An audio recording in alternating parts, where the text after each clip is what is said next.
I'll be honest with y'all, I hated my blog so much and it was such an epic fail that I actually ended up deleting it and starting over multiple times.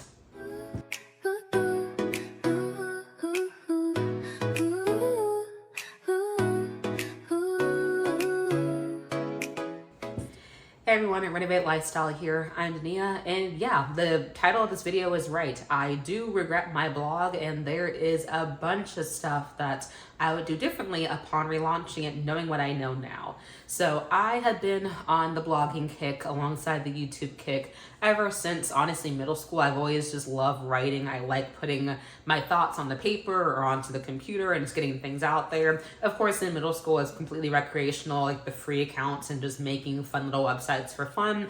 In high school, college, I tried it a bit more seriously, but I was in instant gratification mode, which I think a lot of bloggers fall into the trap of. And I was wanting results that day, that evening when I was posting things, and I was getting frustrated that I wasn't getting it. But it was no one's fault but my own, because A, that's just not how the blogging world works. B, it's a lot more work than simply just uploading a post, taking some pictures and calling it good. And C, I just wasn't using the right tools and platforms in what I was doing. So I want to make this video to help encourage and help guide any new bloggers into things that I did learn at some point that actually helped transform my blog when I was still running it, and things that made it actually take off and get some traction versus just the BS I was trying at first and was getting pissed at that it wasn't working. There is honestly a formula to making a blog successful. And yes, before you ask the question, blogging is very much still alive today, just as much as YouTube is today. Yes, it's a bit different in the digital age and how you kind of market yourself, but you can still have a very successful blog. Half the food recipes you get are probably from what? A food blog. Half the travel tips you get when you're making a destination trip are probably from where? A travel blog. Lifestyle blogs exist, makeup blogs exist. There's a blog for everything. Internet is free, people can do what they want to. So yes, blog very much does exist in today's realm because people are always still looking for advice and opinions and feel-good articles or references or ideas for things. So sit tight, grab a snack, because I'll dive into things I wish I knew when I was starting my blog and just things that helped me along the way once I actually realized it wasn't just an overnight type thing. And with that, I want to put the disclaimer out there that blogging is not an overnight success type of story. So if you're looking for a way to make money quickly or trying to immediately get passive income, blogging does have a ramp up period. So I encourage you to remember that when watching this video. Your results will vary based on how much effort and stuff you put into and what your niche and everything is, but you will not see immediate dollar signs or partnerships or affiliates overnight. So just keep that in mind. So the biggest mistake I made, aside from just expecting instant results, was that I didn't know what a niche was and I wasn't sure what I wanted to write about. I was kind of just writing about anything. And yes, there are kind of catch-all blogs, but those are way harder to get off the ground. I highly encourage you to do some research on, and not even research, just deep diving into yourself, into what's important to you. So do you like cooking? Do you like travel? Do you like lifestyle advice, decoration? Like what motivates you? What do you want to talk about day in, day out if given the opportunity to? And make that your niche and do research on that. So if you choose a fashion type of website where you want to give fashion advice for travel, interviews, casual outfits, capsule wardrobes, whatever, that's great. Do that. Research other bloggers that are doing it, see what kind of content they're putting out, how they're forming their sites, get some research going, take notes. Yes, research is super important in the blogging world. A, because you don't want to accidentally copy someone and their whole entire branding. But B, it helps get you on your feet and gives you inspiration of what and how to brand yourself for your blog. You want your blog to be unique. You want to stand out from other people, but you only know what to stand out from if you research it. So think about what's important to you. What do you want to talk about? And really refine your niche and think about, okay, what motivates me, what excites me, what do I want to make my whole personality about on this blog. Piggybacking into that previous bullet point, I mentioned research, but I want to emphasize it again as its own separate point. And that research is so important, whether it's researching how to get a domain, what blogging software to use or hosting platform to use, how to write a blog post, looking up different search engine techniques. There is so much research to be done in the blogging world, and I just didn't know what questions to be asking, quite frankly. I just didn't really think I had to look anywhere because I was like, oh, it's just writing on paper, writing it on Google Docs and posting it. How hard can it be? And I promise you, there's a lot more that goes into your blog than just how your website fundamentally looks. Like, yes, branding and color schemes and stuff are nice, but that's only one piece of the puzzle when it comes to making a website, one of honestly 1,000. There's a lot that goes into a back end. Running a blog is like running a business, quite frankly. Your people need consistency. They need things to be accessible, searchable, easy to find, easy to navigate. Does it appear in Google and search engines?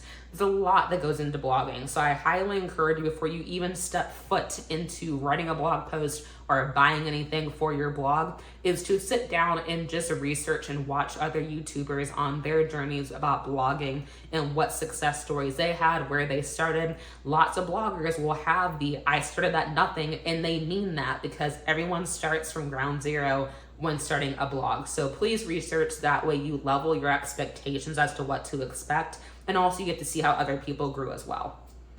This next tip, no one's gonna like because it involves money, but one of probably the biggest reasons why my blog failed is I tried to go the cheap route and expected results from that to profit, and it doesn't work like that. If you want your blog to be quality, if you want it to index well in search engines, if you want it to look polished, if you want it to be professional, you are going to have to sink money into your blog in order to kickstart it. And quite frankly, I actually have changed my tune on this from when I first started, obviously, to now, to where I encourage you to drop some money on your blog, because once you drop money into something, it gets personal and gets serious pretty quickly. I'm a lot more likely to stick with a hobby and passion of blogging if I put money into that hobby and put a financial stake into it versus just doing it for free and there's no consequences. Money puts that consequence to it, but it also then provides a level of luxury and design and enticement to those that are involved in looking at your blog. You can usually tell when a blog is paid versus when a blog is free, just due to the ads, how the blog runs, load time and download time, the quality of how things look. It usually is pretty obvious to tell different types of blogs apart. So I will say you will be spending some money to kickstart your blog, so make sure you have a starter fund for your blog. Being honest, looking back on it, I wish I would have set aside at least like $500 or so, being completely realistic, for everything setup wise for my blog just to get started. This would have included the hosting fees. So what software was I using to actually host my blog? There are tons out there: Bluehost, Squarespace, Wix, etc., you name it. There's money for actually building an email list. We'll talk more about that later. The domain itself. So what's your branding? What's your logo? Mine's Renovated Lifestyle. You want to buy a domain for your website. Any security protections and stuff you need for your blog and everything. Anything you have to buy for the content creation, so backdrops, filming, products, camera materials, editing software, all of those subscriptions and stuff add up. So there is a lot financially that does go into a blog, and you have to be prepared for those starter fees. Now, I want to interject here and jump in. You can start for free. I want to be perfectly transparent and honest about that. I got started for free and then realized if I want to make this a more serious thing, I need to invest more money into the blog. So if you're just getting started, free is okay sometimes, and that's perfectly fine to get your foot in the door. If this is your first time, you don't have the resources for it, you can start free. I just highly encourage you to try and invest some money into the blog where you can up front, just because it makes the process a lot easier. I had to switch hosting platforms halfway through because I wasn't pleased with the free one I was using to start with. I switched over to Bluehost and loved my experience. They're a lot better. So just keep that in mind as you're going through the process. If you start free, that's fine, but you might have some more back-end work to do with actually transferring stuff over to a paid platform down the line. And it gets easier now to transfer from free to paid, but again, less hassle, and you're more likely to stick with something if you're paying for it already.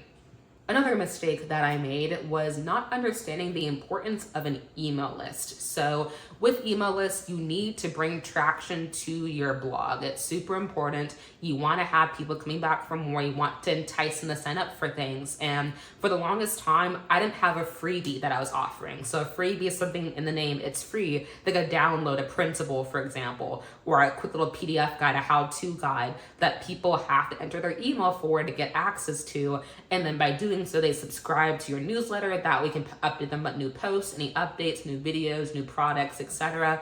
But you have to build that email list, because most of the time, people that are loyal will be the ones that end up returning back to your blog, giving you that traffic and purchasing anything you have to offer if you're selling products. So make your email list, figure out a way to get people to sign up on your website. Again, a freebie is the easiest way to do this. When I had my blog, I used the freebie of a college packing list, which is super helpful. People want to have a checklist of what to do when they're moving, when that was my niche. So figure out what works for you, what's something free you can create for people to download. I made my freebies in Canva, and lo and behold, people like free stuff and they'll sign up for free stuff. And that's a great way to reach your audience and to reach new people and have people want to come back to your website for more. On top of that, I also just lacked other social media, or more so I didn't realize the importance of other social media when running a blog. So in particular, I'm talking about Pinterest, because Pinterest was, I believe it honestly still is, the major blogging hub for everything. With Pinterest, it's super helpful. You can actually get traction. People love mood boards. People love seeing new ideas. People love how-to links. Pinterest honestly is kind of where lots of bloggers turn to, and for good reason, just because it's inspirational and it's honestly where lots of bloggers just reside. But you have to be able to maintain a Pinterest account. So that means making pins, making descriptions, making content, adding links, monitoring, doing ad rolls if necessary. So it's more than just your blog. You want people going to your blog. You have to advertise your blog. And I was so bad at that when I started. I did not enjoy sitting down making a bunch of Pinterest pins in bulk. I did not understand how important it was to schedule your pins and to do kind of pin refreshers or things like that. How important evergreen content was, so pulling past content and then bringing it back up when it makes sense for the season. There's just a lot that goes into the marketing aspect that I just didn't know and wasn't prepared for. So yes, on top of your blog, you likely need to run at least one other form of social media, whether it's a Facebook page, Pinterest page. You have to just ensure, get your name out there, whether it's Facebook, Pinterest, Instagram, YouTube, whatever, because your blog itself just won't be enough. You have to get more traffic coming to your blog, and people love social media, and social media is a great way to do that. So be prepared to have to run or manage or get help managing a social media account such as Pinterest to help promote your blog and to help promote new posts you are making. If I had to put a number to it, I probably had a dedicated day or two of several hours throughout the week when I would just be making Pinterest pins, and I'd be working on scheduling those, making descriptions, making sure they actually fit requirements, doing research on past ones, seeing how they performed. It's a whole thing. So be prepared for the social media aspect that comes with it too. The other issue I had is that when I first started, I wasn't on a schedule. I was kind of just writing whenever I felt like it. I didn't understand the concept of bulk content creation, so I would just write like a post occasionally. And algorithms and SEO and social media and all that good stuff favors consistency. So if you're posting consistency, naturally more people will see your content as it'll get pushed to them. If you're posting like once a month and you're not that big of a creator yet, it's going to be very hard to actually get your content and your name out there. On top of that, I just didn't have good time management skills with it. So I would get overwhelmed and feeling pressured, having to write these posts just without any guidance or without kind of a time of, okay, I want to post once a week, twice a week, 3 times a week. I just didn't have any kind of schedule. And I was trying to squeeze that into my college classes, squeeze it into my extracurriculars and things with friends. I didn't take the time to actually time block it and map it into my week as I should have. And so I got quickly overwhelmed with just the time constraints and like the time that went into it, where I burnt myself out because I wasn't managing my time correctly. So be prepared. It honestly is a second full-time job sometimes. You're wanting it to be another income source for yourself. Yes, it can become passive at some point, but the upfront work for those first couple months is not passive whatsoever. Do not believe people when they say blogging is a passive income method, because at at some point, once you become popular enough, once you made enough following, once you have enough ad revenue, then it becomes passive. But even then, there's still elements of posting and doing stuff to it, just not as frequently. So don't fall for that scam of it's get money fast, because a lot of time has to go into it in order to get to that point. And I wish someone would have told me about the time sink that goes into it before you start to see results. Tying into that, I was also focused on the wrong things. So if you're probably watching this or thinking about a blog, you probably have heard it's a good way to make money, which is true. However, I was too focused on the making money and income for myself versus making connections and being personable. And I'll say that again. I was too focused on making money rather than building connections. And that's super important because no one's gonna buy crap from you if you're just shoving links down their throats, if you're not building credibility with them, if you're not making them feel like you have something to actually offer that's worth it. So if you're just placing ad after ad after ad, link after link after link, and not actually building reputation with your audience that's coming to your blog, to your website, to whatever, they're not gonna wanna purchase from you because they don't trust you. So you have to do that balance of some posts are fully just, here's me talking about stuff. I might drop one link in there, but that's it. Other posts, you can be more affiliate link heavy or product promotional heavy, but your audience can tell when things are paid placement versus when it's authentically you saying, no, I genuinely use this item. Please purchase this because this will help me on my journey, or this helping my skincare. This is what's in my wardrobe. Here's an example. So make sure that you're actually building that connection with your audience, because if you don't, they're not gonna trust you. And it's a lot harder to sell to someone that doesn't trust you. Use car buying for an example, or buying a house. If you don't trust your car salesperson, it's a lot harder to actually want to buy the car from them. You're more likely to walk away and go talk to someone else that's more personable, gets to actually know you and actually listens to your wants and needs rather than just trying to make a commission. So keep that in mind.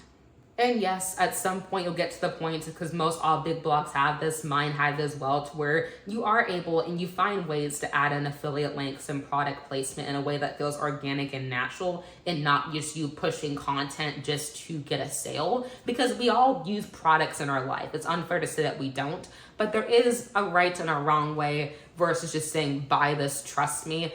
Get them reasons why, show them why you're credible, and then people are a lot more likely to want to research and look into it before just making a blind sale. But that comes from building that trust with your audience. If all they see are ads and product placements on your website, they're gonna think you're just in it for the money, and that's not the intention you want to give off to anyone at all. Tying into the email list freebies, I also highly encourage you to make high quality freebies. A mistake I made was I was like, oh, freebie, low quality. Here's just a really simple 2-word blurb and just some pictures to take up space. Like, no, make your freebie actually worth it for people to download. If you give them a crap freebie, they're going to assume anything that isn't free on your website also is that same quality. Your freebie sets the standard for what people expect from your website. If you're making a planner, if you're making a to-do list or a how-to guide, make it detailed, make it kind of like paid quality.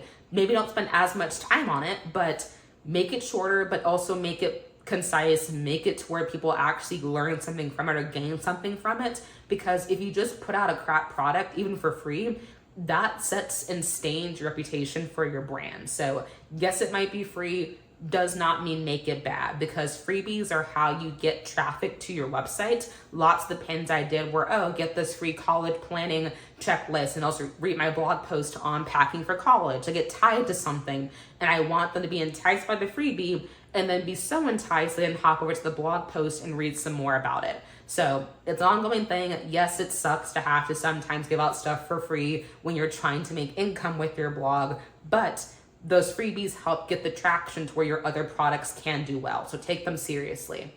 This next one is about SEO and keyword research and tags and everything.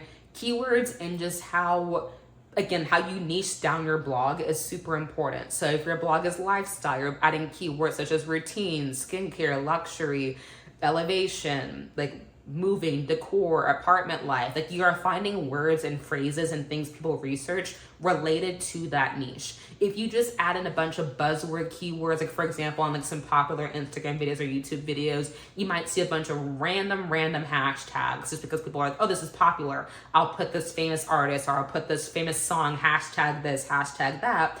that way people come to my content. However, multiple things happen when you use fake keywords for your content.